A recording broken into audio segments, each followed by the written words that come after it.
Now we're going to look at clinical depression and the effect of stress on clinical depression, keeping in mind that we are talking about a diagnosis of major depression in which your life is dramatically affected by it.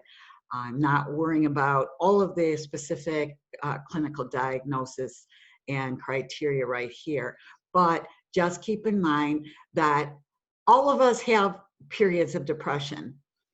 Not all of us would be classified as having major depression. So let's take a look at our notes and see what Sapolsky has to say about it. First of all, I really find it interesting that Sapolsky refers to depression as being the common cold of human psychopathology. In other words, if we're going to look at the different forms of pathologies considered mental disorders, depression is like right up there. And I looked up just prior to doing this lecture, the most recent findings I could in terms of about what % of the American population will experience major depression this year.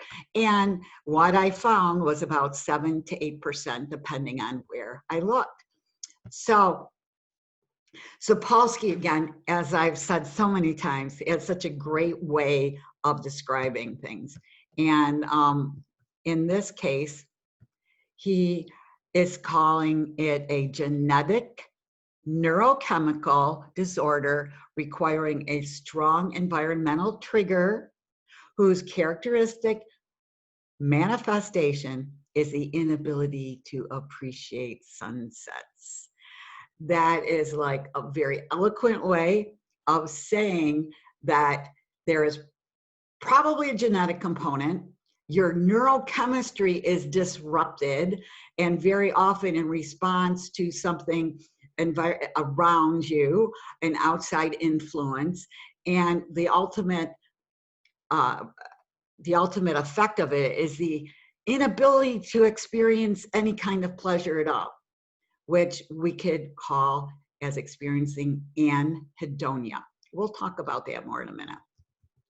So let's take a look at the symptoms, which include what I just said, anhedonia. If you remember from some of your courses, hedonism is like the culture in which all you care about is yourself and your own enjoyment. And so joy, being able to have pleasure, your own pleasure. Anhedonia is the inability to experience pleasure. Other symptoms include feelings of grief and guilt. And that's an important component of this. Also, delusional thinking. Very often, people do not realize that clinical depression can involve, and often does, delusional thinking. Basically, facts are distorted or interpreted or underinterpreted. And the utmost conclusion then is that things are hopeless. Things are way worse than they truly are. There's an example in your book about a man recovering from a heart attack. And let me just mention that depression following surgeries, particularly major surgeries, is a common. And this hopefully is short-lived. It should not keep permeating your life for months and years after that, but there are periods of time where this happens. And in Sapolsky's book, he talks about a man who had a heart attack, was in the hospital, and the heart attack, which is similar to experiencing surgery, major surgery, or some other, very challenging, life-altering event. And he was walking for his daily exercise around the halls in the hospital. It's so important now, as they learned a long time ago, now the hard way, that getting up and being mobile is a very important part of one's recovery from basically anything. And he started commiserating with his family, going, I'm getting weaker and weaker instead of stronger. And I'm paraphrasing, but this is kind of the gist of it. And his family goes, no, look at how much you're walking. Goes, oh no, I used to be able to walk this long distance and now it's shorter and shorter. And they're like, but no, you're walking around the nurse's station. He goes, oh, but it's all shortened because they're doing construction and they've changed the hallways. They've changed the length of things. So actually, I'm walking a much shorter distance than I used to. This was simply not true. It was factually not true. But this individual who was suffering from clinical depression at this point perceived it totally incorrectly, and then based his judgment about how he was doing on that falsehood. And the thing is, when we look at these individuals, the delusional feeling is that glasses are always half empty as opposed to half full. And I'll bet that many of us know somebody like that. I call them the butters. And the reason I call them the butters is not because they're like butter.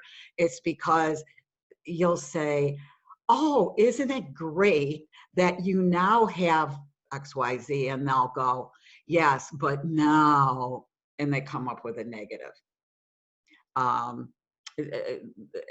For example, I know somebody who was concerned about their son, oh my gosh, not enough work, he has his own business, it's not doing so well, oh my gosh, the world's going to end, kind of thinking, okay? And then the work picked up tremendously. And I actually said to this person, I go, isn't it great? He's got, the business is booming, his work is going great. The response from the individual that I'm calling a butter said, yes, but now he has to work so hard. But in other words, here's your glass, it's half full. Oh no, look at all the space, it could be full, it's half empty. Anyway, you can also experience, and very often do, psychomotor retardation, which simply means that, oh, I can't do anything. I just, everything is slow and it's okay. Let me go get my, this is just, everything slowed down. Or occasionally agitation. And the agitation can make things very difficult as well. Also, vegetative symptoms. And I want to mention here that clinical depression or major depression is as real of a disease as diabetes is. And for so long, that was not accepted. And individuals would say things like, oh, pull yourself up by the bootstraps, which in my mind is a pretty challenging thing to do, because if you're in boots and they have straps and you pull up on them, you're not going to be able to go anywhere because you're pulling yourself up by bootstraps, which is not going to help you. Anyway, I think about things like this, actually pondered, where could that have come from? It's an impossibility. Actually looked it up. And it's like, basically it's referring to something that's impossible to do. Yet people for so long would say, oh, you just pull yourself up by the bootstraps, thinking that was a real thing that you could do. Anyway, I digress. And one reason that it can be observed as being a real disease is there are very different subtypes, as in most diseases, there are subtypes. And also there tends to be a rhythmicity to it. Okay, so let's take a look at the biology of depression. Excuse me. Remember, just a real quickie here, the electrochemical parts of neuronal communication. Remember the action potential triggered at the axon hillock when there's enough stimulation of the neuron, and that action potential goes down the neuronal axon, all or none. Once it's triggered, it goes. And that is the electrical component, because you have influx of ions that carry an electrical charge, the outpouring of ions, and then finally a balancing again of ions from inside and outside of that cell. Now, what happens when that action potential reaches the end of the axon, the terminal button? There are little sacs, little vesicles of neurotransmitters just waiting for their opportunity to be released out into the synapse and go affect other neurons out there. And they are released through exocytosis. Hopefully some of you recall some of these terms from some other course. And the release and float across that synapse, that gap between the neuron releasing their neurotransmitters and another neuron. And then those neurotransmitter molecules will interact with receptors on that postsynaptic neuron, the next neuron. And remember that neurotransmitters can be excitatory or inhibitory. So a neurotransmitter might excite the next neuron and get it to fire, woo, woo, woo, woo, okay? Or it could inhibit, go, no, don't fire, calm down. And that's where we look at some of those neurotransmitters. And this is important. Again, just a quick commentary of 4 basic neurotransmitters that we see a lot and influence a lot of things in terms of mental disorders and balance in your brain. And the most excitatory one is that I talk about is glutamate. It's so excitatory. You want some, but not too much. You don't want your neurons to just be excited to death. I mean, come on. And then we have serotonin. Serotonin is kind of like my blankie. It's nice. I feel pretty good. Serotonin. Serotonin. Pretty nice. Comfortable, feel pretty good, happy, content. My blankie, love my blankie, serotonin. Then there's dopamine. Dopamine, considered to be the pleasure neurotransmitter, but also the one that promotes addiction, makes you go, it's motivational to achieve something and get something that is rewarding to you. And that's the dopamine. Oh yeah, dopamine. Oh, dopamine. Oh, I want that. Okay. And then last but not least, and this is very inhibitory, is GABA. Very inhibitory. GABA. Oh. I mean, it's good to be relaxed, right? As long as you're not. GABA. GABA. So, we have some excitation at the top of the first one that I mentioned. We have inhibition at the bottom, the last one that I mentioned. So now I already went through this next section. I talked through it before even bringing it up. So take a look at it now. This section here, neurotransmitters are cleared now, we're talking about, from the synapses via one of 2 mechanisms. There are little elevators, transporters, reuptake. That here's a neurotransmitter. Let's say I'm a serotonin molecule and I'm hanging out there and I've been out there for a while. All of a sudden, this transporter appears in front of me and I hop in and get taken back up into the terminal button. And guess what? I can be recycled and used again. Pretty cool. Or if I'm hanging out in the synapse for too long, there are enzymes that work to break down different neurotransmitters in the synapse, and I could be broken down in the synapse. So, and if neurotransmitters, oh, by the way, that's referred to as enzymatic degradation. If neurotransmitters are not cleared from the synapse, the second neuron, the postsynaptic neuron, gets a stronger signal.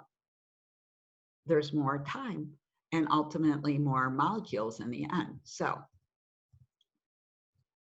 sometimes this is hard for me because I teach depression to a much deeper extent in my other courses, a couple of my other courses anyway. And so I sometimes feel like deja vu, and I've talked about this and I might want to say more than I actually am offering to you. So let me try to stay focused on this course and talk briefly about the neurochemistry of clinical depression.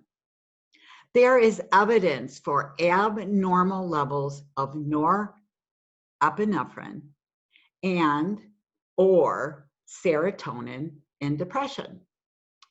And there were different drugs that were found early. Actually, I could have put these in a different order because monoamine oxidase inhibitors, that second one, MAO inhibitors, were actually the first ones, the first class to be used to treat depression. And they block the degradation of norepinephrine and serotonin in the synapse, okay? And then go back up to A. Sorry, I should have reordered these only because it was a different order in which they started to be used. Tricyclics inhibit the reuptake of norepinephrine and serotonin. So these two categories of drugs actually work on one of those two ways of either getting something out of the synapse or keeping it in the synapse longer. The tricyclics, they block those transporters, so norepinephrine and serotonin are going to stay out in the synapse longer because there's no little elevators for them to jump up and go back into the neuron. The MAO inhibitors, monoamine oxidase is the enzyme that is involved in breaking down norepinephrine and serotonin. If the monoamine oxidase is the enzyme, if you inhibit monoamine oxidase, you're not going to have the same amount of breakdown. The problem, and this is still a problem, not sure which neurotransmitter is the culprit, or are both the culprit. My best guess is in some people, one may be the major culprit, another one, or it may be a combination, it may be a ratio. And just above, I should have pointed this out, St. John's wort is, you know, like a herbal supplement that is touted as being an antidepressant. It can inhibit to some degree the reuptake of norepinephrine and serotonin, but only to the extent that it is going to be useful in mild depression. Anything more than that is not going to be all that, it's not going to be that effective. So the second problem that I bulleted here is the fact that the timing of changing the amount of norepinephrine and or serotonin in the synapse is not concordant with relief of symptoms. What I mean by that is that you can, after administration of any of these drugs here that I mentioned,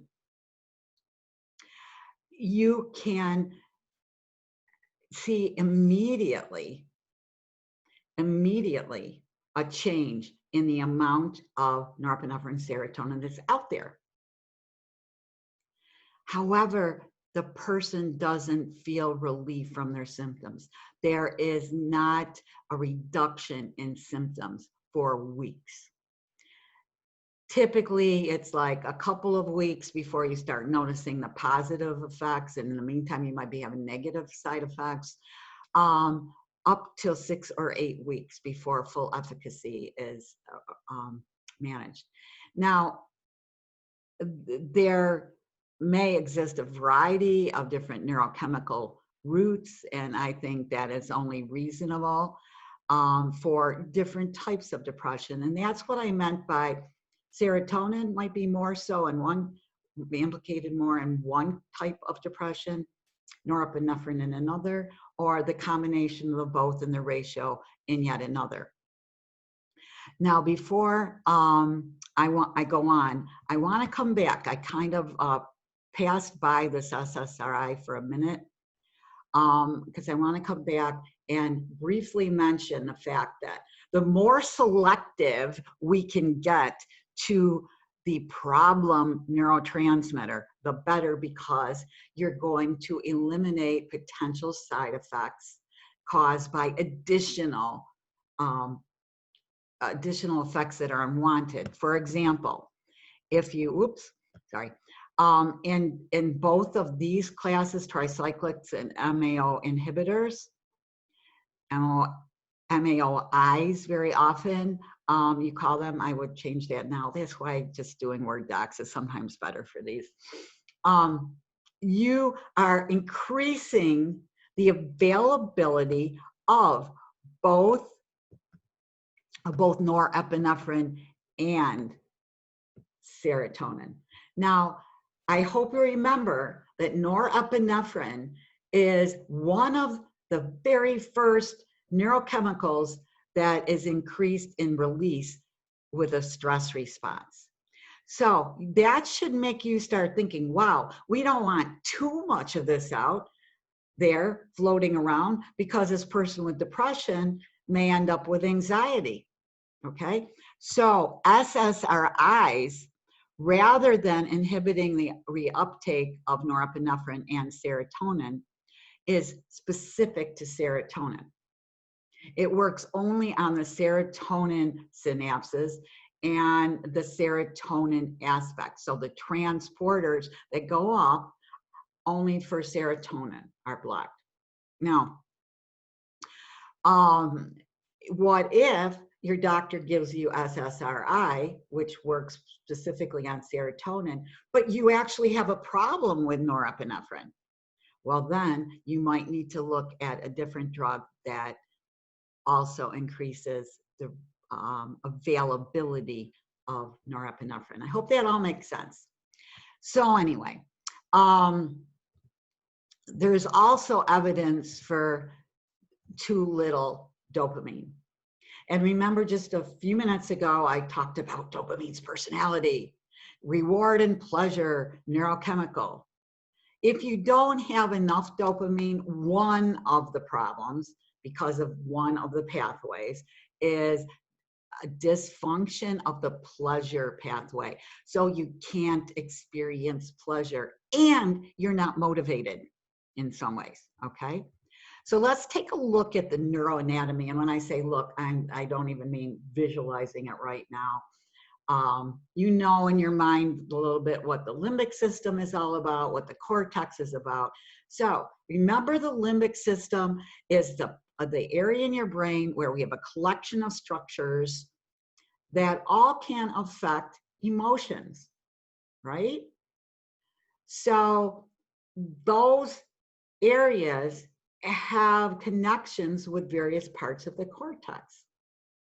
And sometimes it's it gets stuck almost into this loop where cortical feedback is, this is horrible, this is terrible, I'm perceiving everything to be horrible and horrible and horrible, and your limbic system is going, oh my gosh, this is terrible, oh, I'm so depressed, and maybe I'm even anxious, and then it feeds to the cortex again, and this is the kind of talk you have going on between these areas.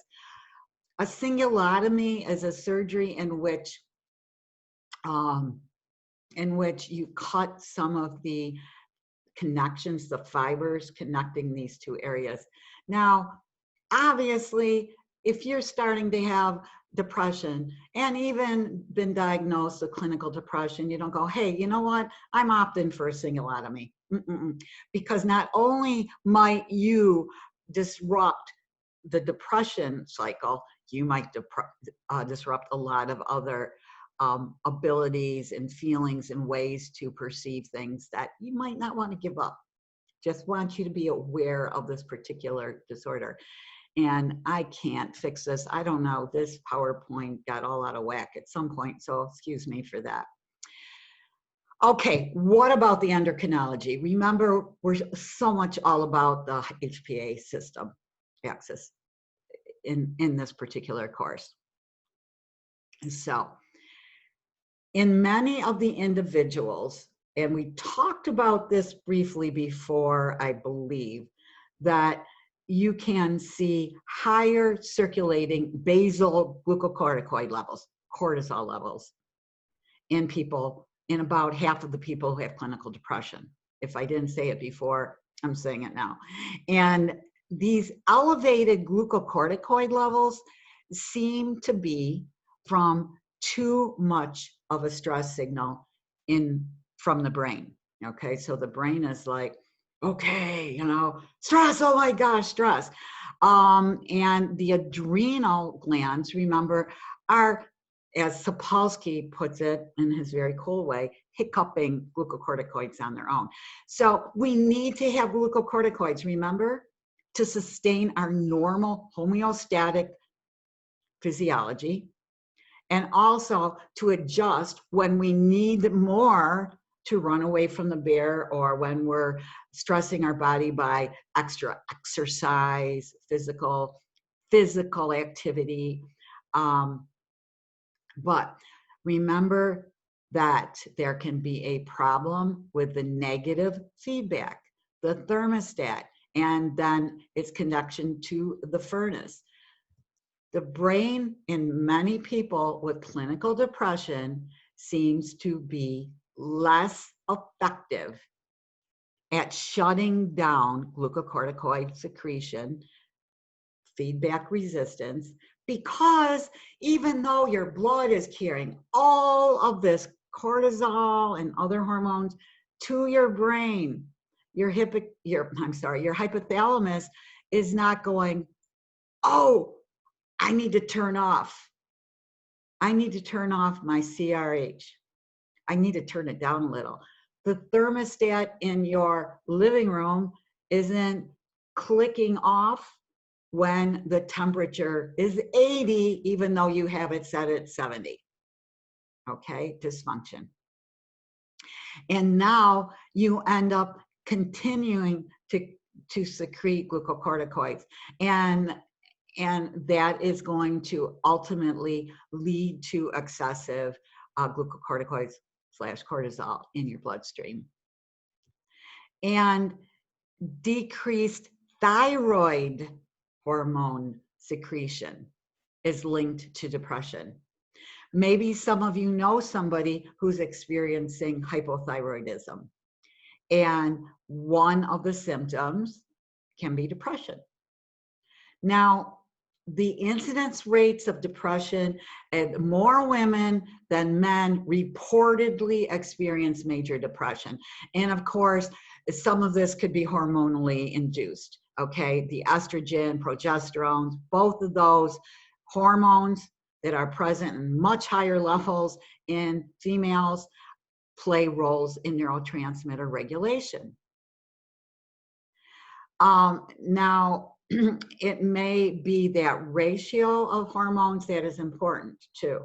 And I've said this before, and this is kind of one of my little things that I try to reinforce in all of my courses is sometimes it's not an absolute level of one thing.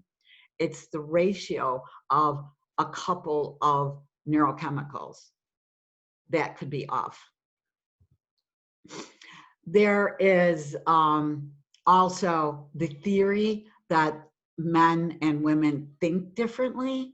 That's the cognitive theory. So we have we have the kind of like the idea that there's a physiological hormonal contribution, but then there's a cognitive theory that women and men think differently, that women ruminate, whereas men, as Sapolsky puts it, exercise, get drunk, start a war. This is interesting, but there's one point I do want to kind of emphasize in this, or at least discuss for a couple of moments, and that is the idea of rumination. And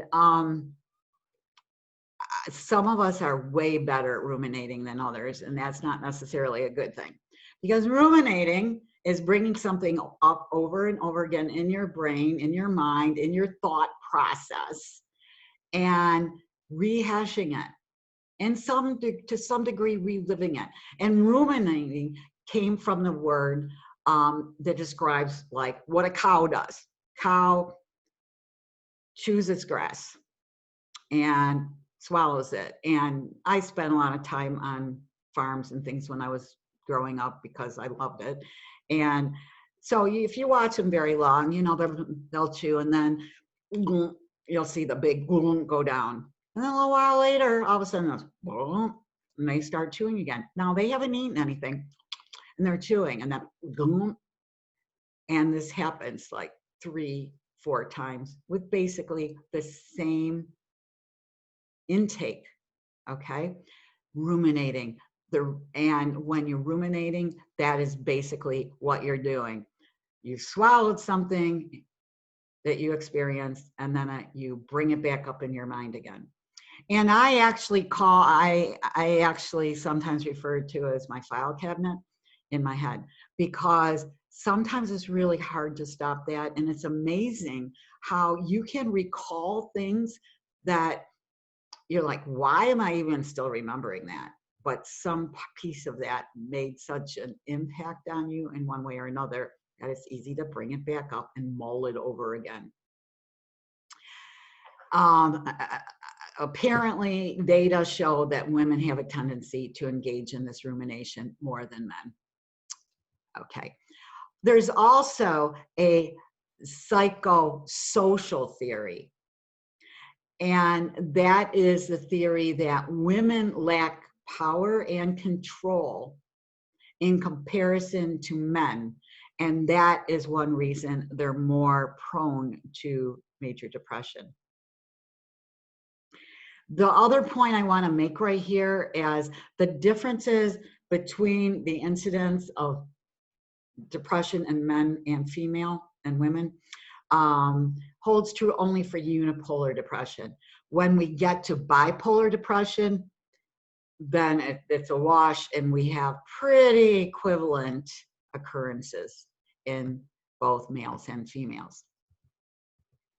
So we need to get to stress. What is it that stress does to maybe exacerbate depression that's already there, or actually promotes the development of it in the first place? So here we go.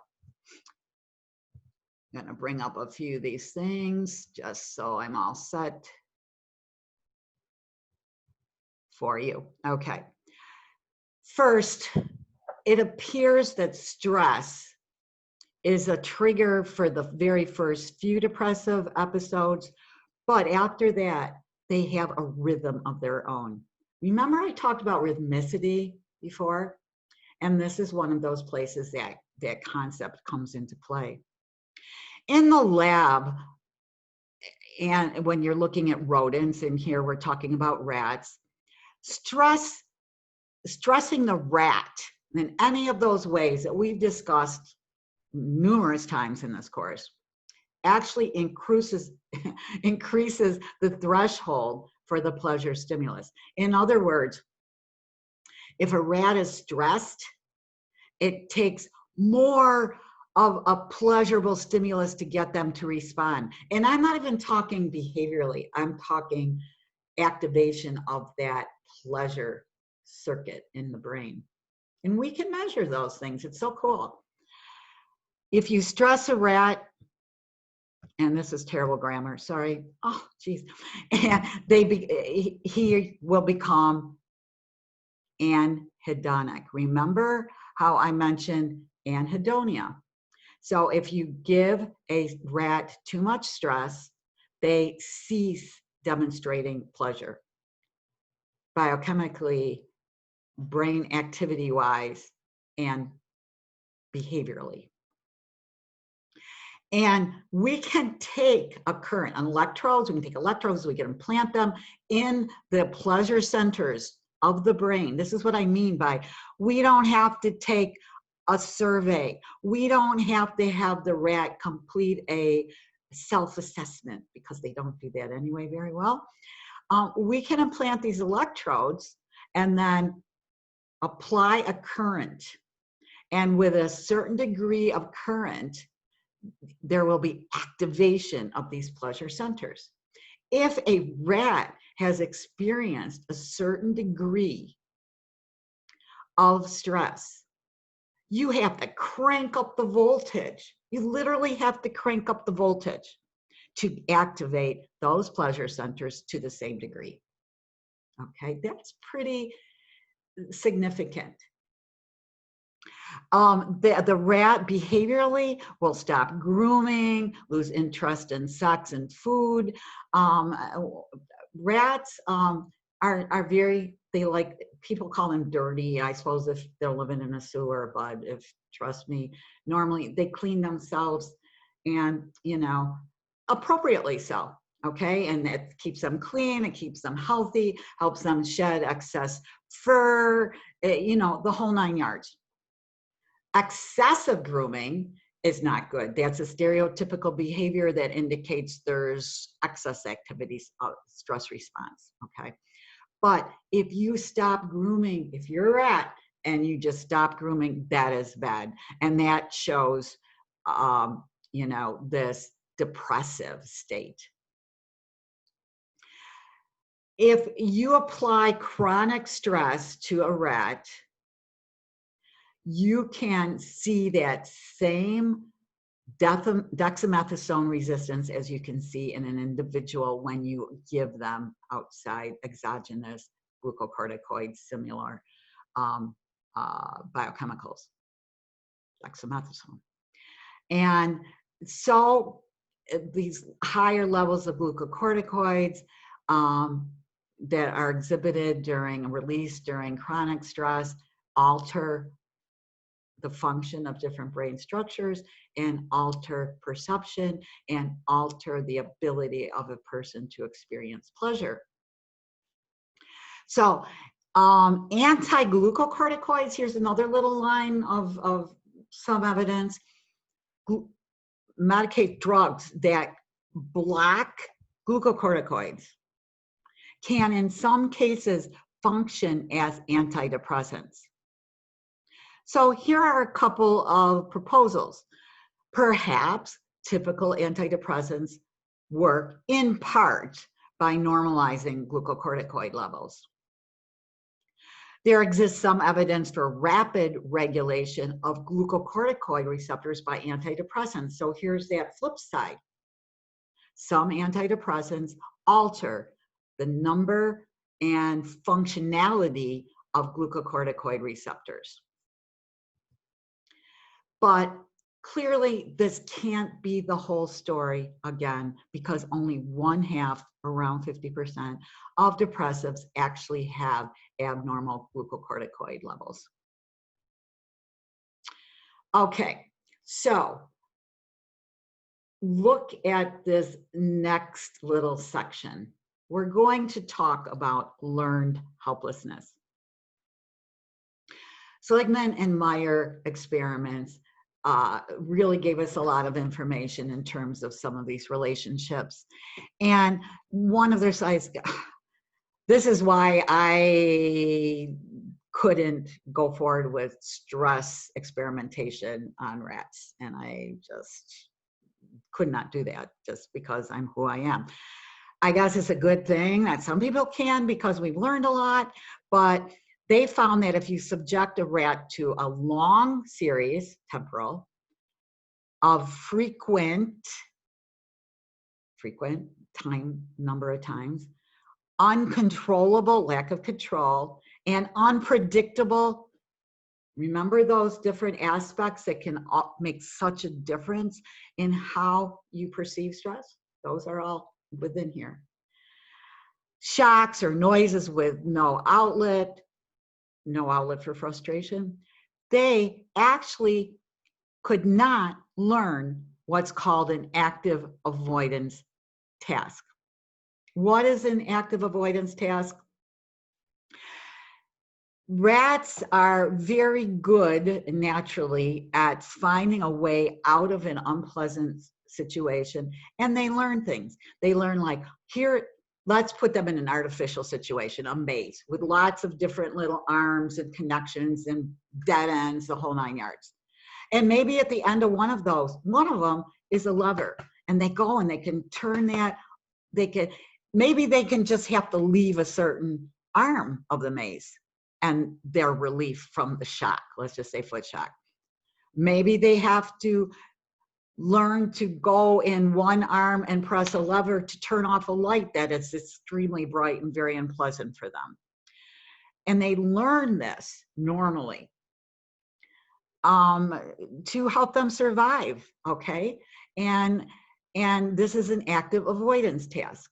Now, if you, again, subject them to this long series of frequent, uncontrollable, and unpredictable shocks with no outlet, they stop being able to learn any active avoidance task. You can practically put the lever smack dab in front of them. There it is. There's a morsel of food on her. Just try. Nope, they can't get it. It seems to be, I think Sapolsky put it is, but I'm so darn cautious with things like this. Seems to be the psychological stress of not having control or predictability that causes this deficit in being able to learn. Why are you saying that? Because you can take and yoke, what they call yoke another rat, who basically is going to experience the same kind of conditions, but it has control or predictability. Let's say beforehand, this rat already knows, certain things, or, it has control, it has predictability. And so through this process, it doesn't become helpless. So apparently those are really, really huge. I guess that is a case against pop quizzes. No predictability, stress, mind freeze, brain freeze. Anyhow, I don't give pop quizzes, as many of you already know. Depressed humans show similar features. They have motivational problems. They actually stop even attempting a coping response. They have cognitive problems. They can't even tell whether or not a rare coping response they may actually engage in even works. It's like one of those deals where somebody, and it's like, oh, I'm feeling so, and then people say, oh, you know what, you're looking better, you act better. No, I'm not, even though all other signs indicate that they are getting better. In the sense of learned helplessness, the individual, and these are humans, have learned that no matter what, don't bother to try to help yourself. Don't pay any attention to any potential escapes, if you will, or help, and essentially coming up with the attitude, there's nothing I can do ever, can't do anything. Even when control was made available to the rat with learned helplessness, it was not perceived by the rat. In other words, what I said before, once a rat has achieved this learned helplessness status, put the lever right in front of his face. Make it so easy. I don't see anything. It's not going to help.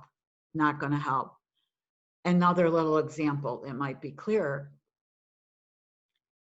Let's have a rat end up going into a short arm of a maze.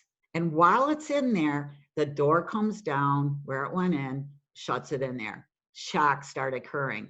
The rat's like, right? And then the door opens up. It's like, you can leave now. You can get out of this situation. That rat will not perceive that open doorway to be an escape. They will not perceive that to be a way to get out of their stress. And that is very similar to humans. So the anhedonia, psychomotor retardation, too tired to bother, all of those are characteristic of learned helplessness, and it can actually lead to self-mutilation, sadly, in the worst, some of the worst cases. You can also explain, perhaps, at least in part, the decrease in motor activity, that psychomotor retardation, by the fact that norepinephrine is being depleted in the brain. And norepinephrine, remember, helps somebody to engage in a motor response, even if it's just to get away from something. Learning, in this case, can be normalized by antidepressant drugs in some cases and ECT, electroconvulsive therapy, which in neurobiological disorders we've talked about up to a certain degree, but it is thought one thing that it does is resets some of the circuits in the brain. In human studies where escapable versus inescapable noise were used, here comes that internal versus external locus of control concept. And what we have here is the idea that can you escape? Do you have the ability to figure out how to escape? Do you have no control? You have no control, or yourself, or everything is controlled by you. I'd like to say, and this is just me right now, I can't help myself, usually it's not either or, but let's move on for a minute.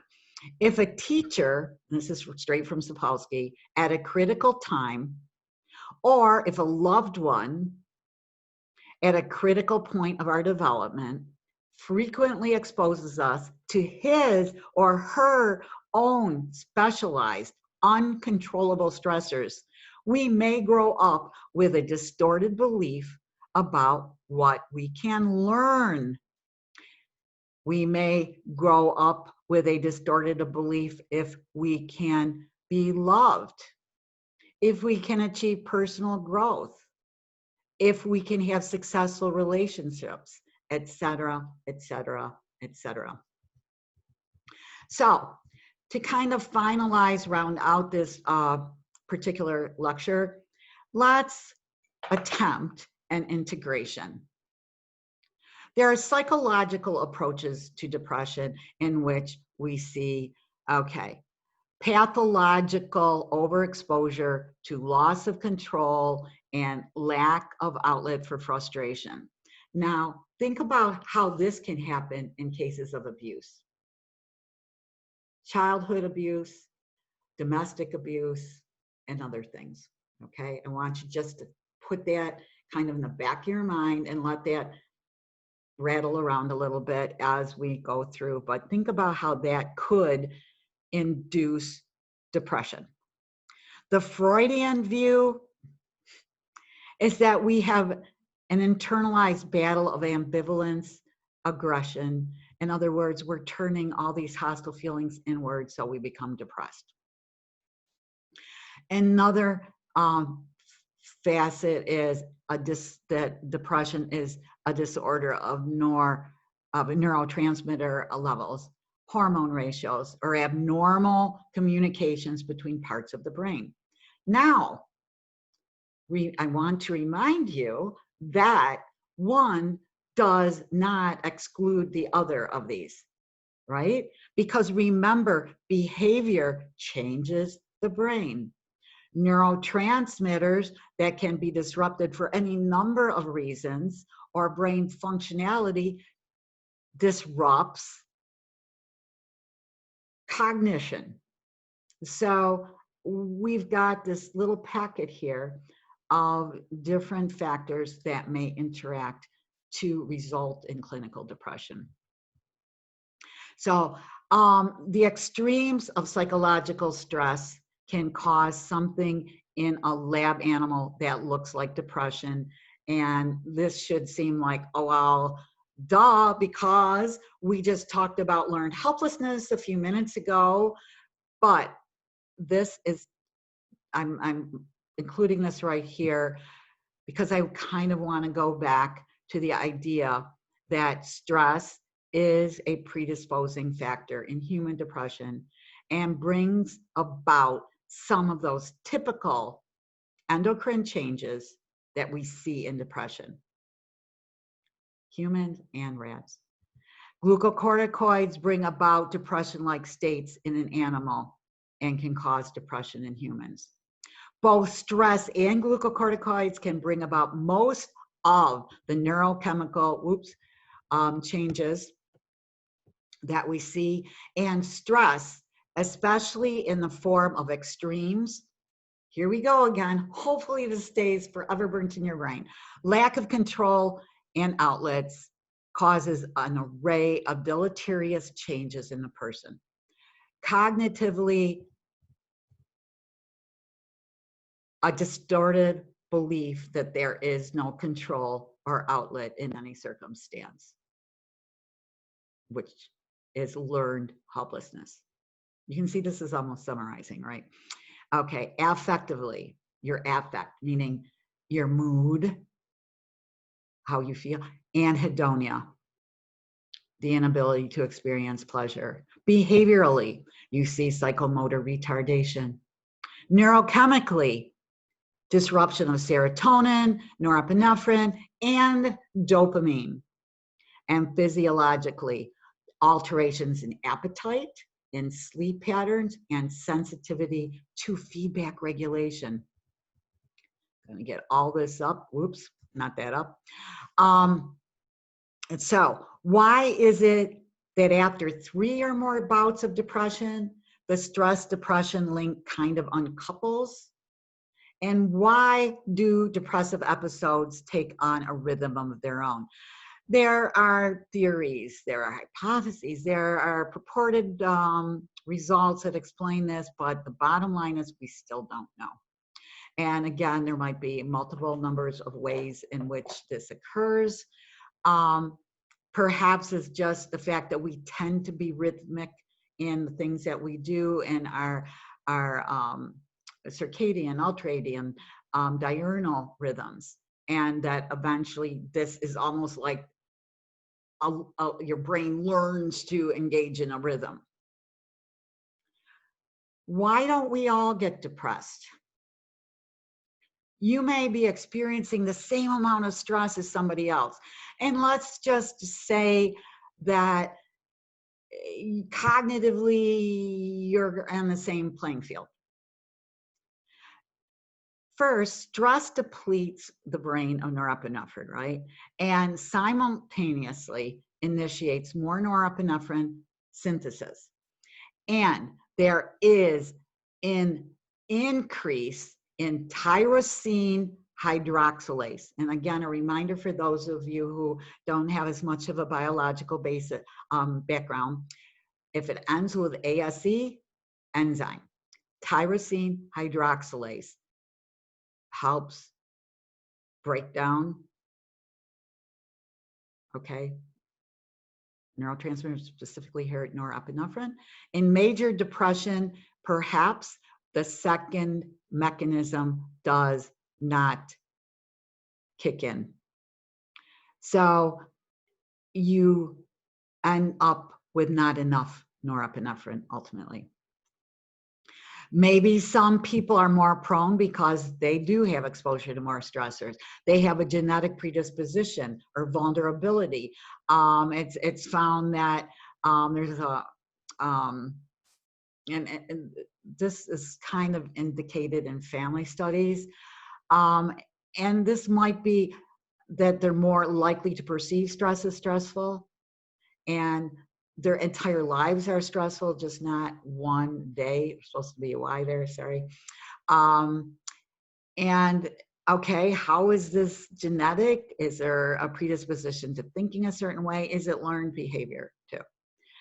Maybe you have a genetic predisposition to increased glucocorticoid release. Perhaps you have defects in the glucocorticoid receptor system so that you have diminished feedback. So you have elevated glucocorticoids, which then exerts its effects on important brain structures. Your serotonin and norepinephrine systems just may be more vulnerable because of genetic predisposition, your genetic makeup. Maybe you can't activate certain things for a restorative defense. Induction of tyrosine hydroxylase, maybe you can't do that to give yourself what you need in terms of building more norepinephrine. So that is the end, right, of our depression and stress lecture. Fairly meaty, and hopefully I spent enough time on the different concepts and connections that it made reasonable sense. I know it still means you're going to have to study and memorize a little bit, but hopefully once you've put the package together, it is a package. And that concludes our depression and stress lecture.